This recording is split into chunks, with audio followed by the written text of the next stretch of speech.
Seperti kami informasikan tadi, Otoritas Jasa Keuangan atau OJK mendorong peningkatan penyaluran pembiayaan ke sektor maritim. Program Jangkau Sinergi dan Guideline atau Jaring diluncurkan pada awal bulan ini. Dan langsung kami akan bahas ini lebih lanjut. Di studio telah hadir Deputi Komisioner Pengawasan Perbankan OJK, Irwan Lubis. Selamat pagi, Pak Irwan. Selamat pagi, Pak Tommy. Oke, Pak Irwan, langsung kita bahas dari latar belakangnya dulu sebenarnya. Apa yang melatar belakangi langkah OJK ini untuk membuat program seperti ini? Iya, jadi seperti Mas Tommy ketahui bahwa pemerintah sekarang salah satu prioritas program pembangunannya itu ada di sektor kemaritiman. Dan itu saya kira ada di program Nawacitanya pemerintah saat ini. Nah, kita mengetahui bahwa ada cita-cita ingin membangun kedaulatan dan kemandirian di sektor kemaritiman yang sebenarnya sektor ini cukup luas. Namun di sisi lain, kalau kita lihat bahwa pembiayaan sektor jasa keuangan, terutama perbankan di kemaritiman ini masih sangat kecil ya dibandingkan sektor-sektor lainnya. Bahkan tadi sudah benar bahwa untuk sektor kelautan dan perikanan itu sampai di, mungkin saya saya tambahin, saya update sampai di posisi akhir Maret 2015 itu mencapai 18 triliun atau hanya sebesar 0,5% dari total kredit yang mencapai sekitar 3.670 triliun. Untuk di maritim lebih luas karena dia menyangkut berbagai subsektor, baik dari perikanan, kemudian bisa jasa kelautan, wisata bahari, transportasi laut, kemudian juga pembangunan infrastruktur. Itu nilainya sampai dengan Maret 2015 itu kisarannya sekitar 91 triliun, itu tidak lebih dari 2,5%. Nah, oleh karena itu kalau kita melihat potensi yang demikian besar di sektor kemaritiman dan sektor kelautan dan perikanan, nah harusnya ini juga ada upaya dari OJK sebagai otoritas yang menangani stabilitas sistem keuangan untuk mendorong sektor jasa keuangan meningkatkan pembiayaan di sektor kemaritiman, termasuk dalam hal ini yang kita prioritaskan juga adalah sektor kelautan dan perikanan. Oleh karena itu, program jaring yang kita inisiasi bersama dengan Kementerian Kelautan Perikanan, Kadin, Perbankan, dan berbagai asosiasi di industri keuangan non-bank, ini salah satu tujuannya adalah mendorong akselerasi pertumbuhan kredit dan pembiayaan di sektor kemaritiman. Itu mungkin latar belakangnya. Nah, kalau kita lihat tadi kan di informasi sebelumnya kita sudah bisa targetkan ke depannya bisa melebihi 50%.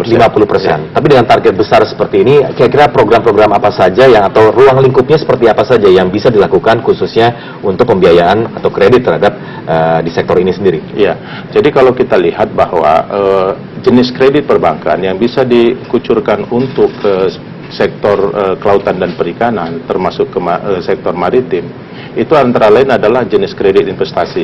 Ini bisa untuk membangun pembiayaan seperti pembiayaan pembuatan perkapalan sebagai salah satu armada kelautan untuk penangkapan ikan. Kemudian juga membangun infrastruktur, misalnya sentra produksi. Di situ bisa juga membiayai cold storage. Kemudian juga bisa membangun industri pengolahan hasil-hasil laut. Nah, kemudian juga ada kredit modal kerja. Bank juga bisa masuk ke kredit modal kerja, misalnya untuk peralatan-peralatan tangkap, ya juga mungkin untuk pembiayaan pakan budidaya ikan, ya. Dan saya kira banyak aspek. Dan terakhir juga bisa masuk ke kredit konsumsi, ini untuk kebutuhan-kebutuhan nelayan. Nah, kemudian kalau kita lihat, ya kita mapping bahwa untuk khususnya di sektor kelautan dan perikanan, ini umumnya adalah kredit-kredit yang sifatnya UMKM, usaha mikro, kecil, dan menengah. Nah, oleh karena itu kita juga sudah punya peraturan yang mewajibkan semua bank harus menyalurkan minimal 20% dari total kreditnya ke kredit UMKM. Dan salah satu yang bisa diinisiasi bank untuk pembiayaan itu adalah mengarahkan ke sektor UMKM di perikanan dan kelautan. Kemudian juga kita juga mewajibkan bank itu menyalurkan minimal 55% dari total kredit itu untuk sektor produktif. Nah, kita juga melihat bahwa sektor perikanan, kelautan, dan maritim ini sektor produktif. Jadi regulasinya sudah mengarah ke sana. Kemudian juga kita mendorong bank juga untuk lebih meningkatkan ketiga jenis kredit. Namun demikian jangan lupa kita perlu membangun model bisnis yang risikonya terukur. Dan selama ini salah satu hambatan di industri keuangan dalam penyaluran kredit maupun pembiayaan ke sektor kelautan dan perikanan juga ke sektor maritim adalah sumber data dan informasi. Oleh karena itu, dengan program jaring kita membangun sumber data dan informasi dengan menerbitkan semacam buku guideline. Di situ di dalamnya ada informasi mengenai potensi ekonomi, kemudian bagaimana model bisnis dan model pembiayaan, kemudian bisa membangun value chain, rantai bisnis antara hulu dan hilir. Ya, berangkat dari value chain study dari hulu dan hilir, kan itu begitu banyak sebenarnya rantainya ini kalau kita lihat. Nah, bagaimana sebenarnya animo dari pihak-pihak terkait yang telah dirangkul oleh OJK selama ini? Apakah tadi kan seperti informasi sebelumnya kami sudah sebutkan beberapa pihak yang telah bergabung begitu ya. Nah, apakah ada tantangan di sini juga? Ya, saya kira ini ada tantangan ya. Artinya begini, bahwa kita udah melihat ada 8 bank kita anggap sebagai bank pelopor lah, karena mereka menginisiasi untuk pertumbuhan yang luar biasa. Rata-rata bisa di atas 50-60%. Nah, di sini sebenarnya tantangan itu adalah bagaimana misalnya membiayain hulu. Katakanlah contohnya misalnya sederhana adalah bagaimana membiayain nelayan tangkap ya, tetapi hasil produksinya itu bisa diproses di dalam industri pengolahan. Jadi ada rantai bisnis, off-takernya jelas. Ya, kemudian juga di sini bagaimana juga pihak perbankan juga harus masuk bersama pemerintah membiayai infrastruktur. Misalnya membangun pembiayaan cold storage seperti yang dilakukan oleh salah satu bank.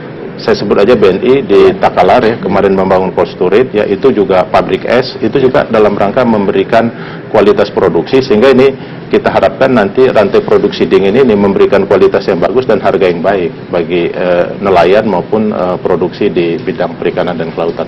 Tantangannya ada, tantangan cuaca ada, tapi dengan model bisnis yang kita bangun, kita berharap mitigasi risiko bisa kita jaga, dan kita berharap NPL, non-performing loan perbankan di bidang perikanan ini bisa terjaga ya samalah dengan level NPL di industri keuangan. Oke, tapi kalau dilihat dari targetnya sendiri, apakah sudah terlihat dari OJK sendiri target jangka menengah atau panjang dari program jaring ini? Saya kira sudah terlihat ya, karena ternyata memang potensi ekonomi ya di sektor kelautan dan perikanan itu luas banget.